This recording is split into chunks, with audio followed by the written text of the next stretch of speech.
Good morning, Evergreen, and welcome to the final chapter in Fangspew and the Black Pond.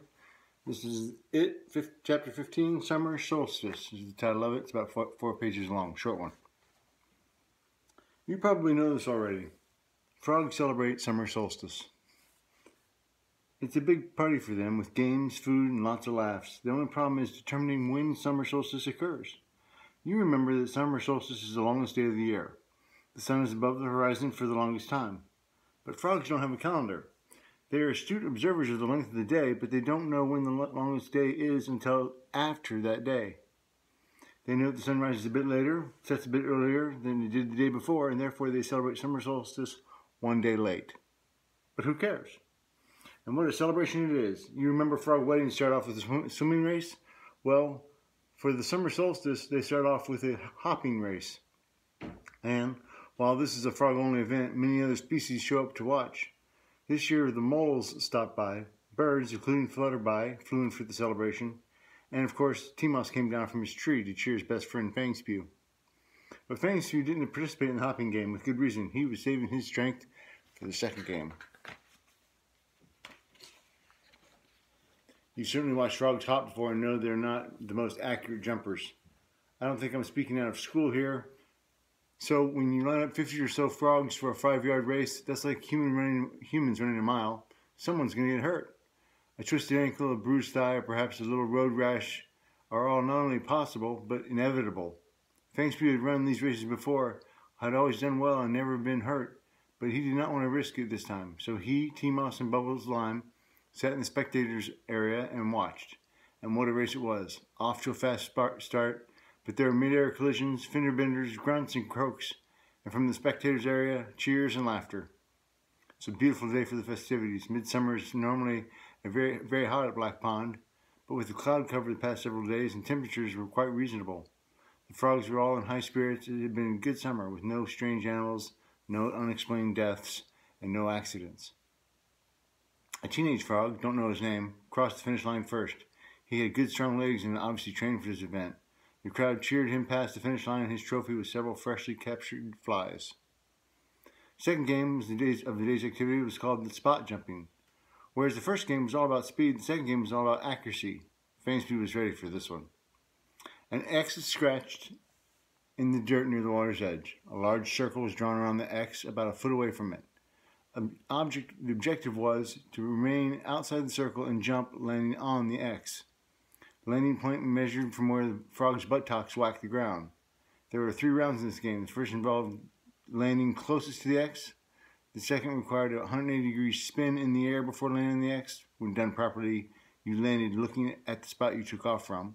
The third required a complete flip, head over heels, and then landed on the X. All 3 required a good deal of strength, skill, and a lot of practice. The scoring was done by 5 judges holding 5 small sticks and pebbles. If you left an imprint on the X and achieved the required maneuver, each judge would hold up a stick. So the best score you could get would be 5 sticks. To break the inevitable tie at the end of each round, every contestant's name was called out and the judge would award his or her pebble this time, to the contestant whose jump was closest to perfection. The best anyone could do was 5 sticks and 5 pedals per jump. 15 sticks, 15 pedals for the entire competition. With Bubbles Lime and Timos providing last-minute suggestions, remember, keep your eyes open. Fangspew approached the circle, planting his feet firmly, flexing his thighs, taking a deep breath, eyes open.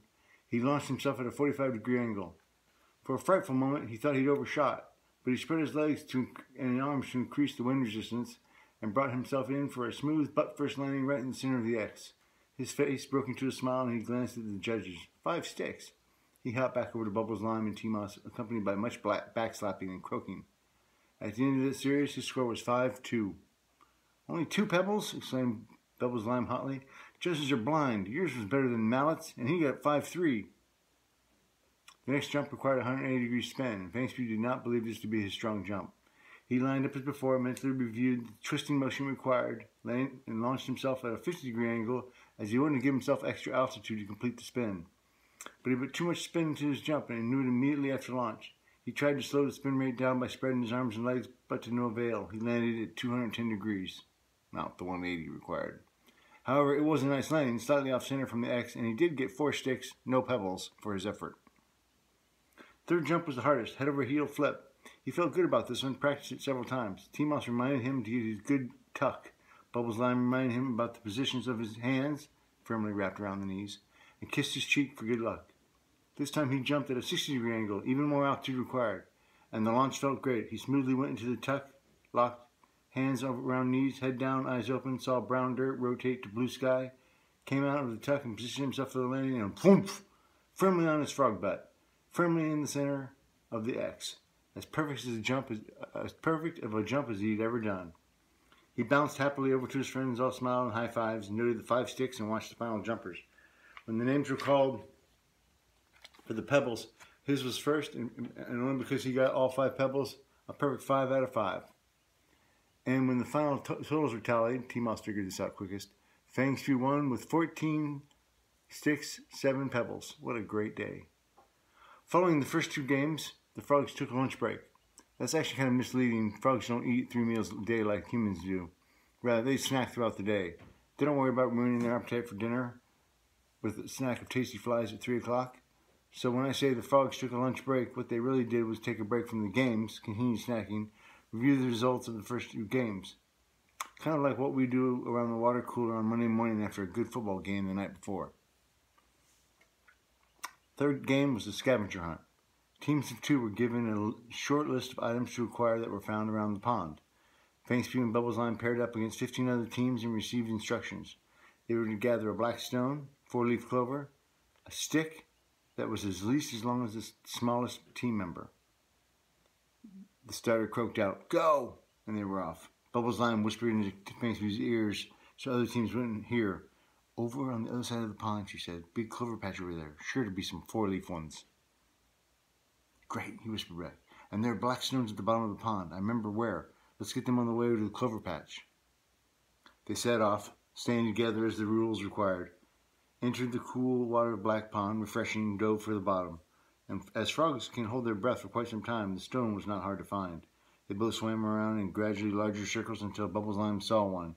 She grabbed it, squeezed Fangspew's hand to show him, and they surfaced. No time for rejoicing. They swam quickly over to the far side of the pond and hopped up into the clover patch. There were several other teams there, after taking small hops around, counting clover leaves. Every once in a while, some happy croaking would break out from a team, obviously a success, and they would depart. No success for our team, however. It seemed the harder they looked, the more easily they found nothing. They kept at it, even as 2 more teams rejoiced and departed. Finally, Fangspew's patience ran out. "Let's go find the stick, shall we? Then we'll come back here and look with fresh eyes. What do you think?" "Good idea," said Bubbles Lime. "I wonder why we're not finding any." 2 frogs turned inland, crossed over to the clover patch, still not seeing anything, entered the reeds and trees. As it turned out, finding the stick wasn't too hard, but carrying it was. Since it was big, for a frog, it required both of them to carry it. They each took an end and then, without coordination, started hopping back toward the pond. That did not work. They were jumping at different times, one already airborne with the other just pushing off. After a couple of stick drops, they started countdown, kind of like a rocket launch. 3, 2, 1. And that worked, until they started dropping the stick on landing. By now, they were both dusty, tired, and frustrated. It was slow going, and they entered the clover patch until Bubbles figured out the problem. "The lengths of our jumps are different. You're jumping further than I can, and that pulls the stick out of my hands." Fangspew smiled wearily. "I think you're right. I'll shorten my jump." 3, 2, 1. Both launched on one, with Fangspew throttling back his push too much. This time he jumped shorter than Bubbles Lime, and the stick was pulled out of his hands. That threw her off balance on the landing, and she rolled over face first into the clover. "Sorry." Fangspew hurried over to where she sat up, spitting grass and dirt out of her mouth, and smiling. She held up her hand, and it was holding a 4-leaf clover. She gave him a big kiss, said, "It almost went up my nose," and laughing, they crossed over the clover patch to the pond. Fangspew pushed the floating stick in front of him as they raced back to the starting line. One other team was in front of them as they approached the shoreline, but their stick got away from them at the last minute, and Fangspew and Bubbles Lime were able to beat them to the finish line. "Third!" shouted the frog umpire after inspecting the clover rock and measuring the stick. 2 other teams had already crossed the finish line. T-Mouse backslapped the 2 teammates, commiserated with them, but all in all, it was a very wonderful day. At the end of the sporting event and final award ceremony, all the frogs went back to the water to enjoy the final rays of sunshine on this, the second longest day of the year. They revisited the games, talked about winners and losers, discussed the winning strategies, and made plans for next year. All the frogs got in the water. It was tradition, you know, and so no one heard the slight rustling among the reeds near the tree line where something was slowly creeping closer. And it was an empty shoreline that greeted the blood spitter when he jumped into the tree line, out of the tree line. The blood spitter hissed angrily, seeing his dinner swimming out of reach in the pond. The frogs were too far out for his rather accurate spitting, and besides, the spitter couldn't swim anyway. The frogs, fortunately all safely in the water, saw the spitter immediately, but were unsure what it was. If it was a rat, which it looked like, or a blood spitter, which was much more dangerous.